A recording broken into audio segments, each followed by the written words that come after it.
US President Joe Biden last week gave a bizarre speech flanked by soldiers in front of a danger red wall, declaring Donald Trump and his millions of supporters were almost like the enemy within. But there's no question that the Republican Party today is dominated, driven, and intimidated by Donald Trump and the MAGA Republicans. And that is a threat to this country. MAGA Republicans do not respect the Constitution. They do not believe in the rule of law. They do not recognize the will of the people. MAGA Republicans have made their choice. They embrace anger. They thrive on chaos. They live not in the light of truth, but in the shadow of lies. Some commentators of the media left saw this as a declaration of war, in fact, of civil war, and even seemed to approve. The speech last night to me sounded like a president delivering a wartime address. Joining me is Sky News US correspondent Annelise Nielsen. Annelise, thanks for your time. Look, it seems to me offensive, false, dangerous, inflammatory for Biden to virtually declare tens of millions of Republicans in America as the enemy within. But I wonder if it's worked by making the subject yet again Donald Trump, who's bitten back and said that Biden's the enemy of the state.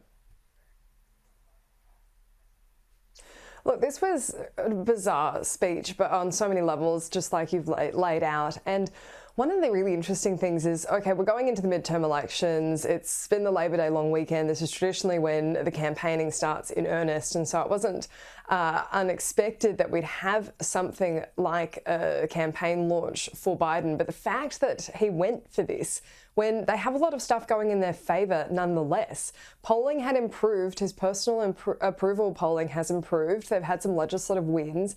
So they don't need to be going for this. They're choosing to do it anyway.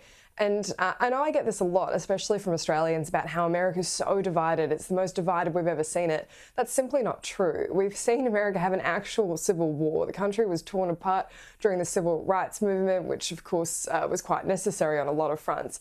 But this isn't necessarily what's happening at a level beyond the politics in Washington, D.C. There's an advantage to pushing the narrative that things are divided. I spend a lot of time out on the road in America, and I really don't feel like it's as divided as they like to make out. And so this is a political advantage for Biden to say, you've got this ultra right-wing fascist movement. They've been saying semi-fascist, which is really quite offensive. You've got more than 70 million Americans voted for Donald Trump. They're Republicans, most of them. Sure, there is a big Donald Trump support base, but a lot of the Donald Trump supporters I talk to say, yeah, look, if he was on the ballot, I'd vote for him again, but geez, I'd like to see what that Ron DeSantis could do, or they'd like to see what someone else could do. They're looking to the future, not the past, and this is, I think, is a dangerous tactic in the end to start relitigating a really miserable 2 years for America, Annelise, when we could be looking what they can achieve.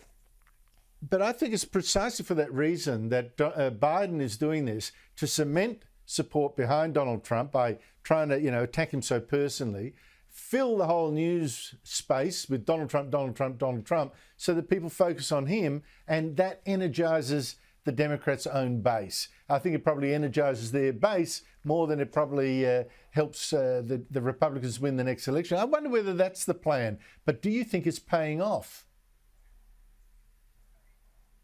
Yeah, I think you're quite right with that, and I think it does work with his base. I think that would be quite effective.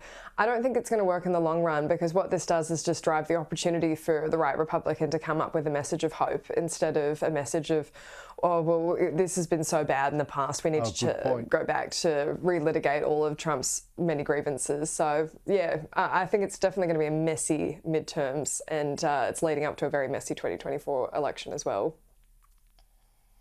Well, one thing it's taking the focus off is the unbelievable failure Biden's had on the borders. They've had about 2 million illegal immigrants flooding across the Mexican border in just the past year. 2 million. And the governor of Texas, which is copying much of this invasion, so to speak, is now busing some of these illegal immigrants all the way up to Chicago, whose far-left mayor is not impressed. Here she is. Shame on Governor Abbott. What he is doing is immoral, unpatriotic, and it defies the values of who we are as Americans. Annelise, I would have thought a left-wing mayor would have welcomed the chance to give illegal immigrants a big cuddle in a home. What's going on here? What's going on is homelessness is terrible. It's happening in DC and Chicago, and I know we're about to run out of time. I could go on this a lot more, but they don't want to deal with the reality of all the nice things about saying let everyone cross the border. When the reality is on your doorstep, it becomes a lot tougher, especially when you have to pay for it.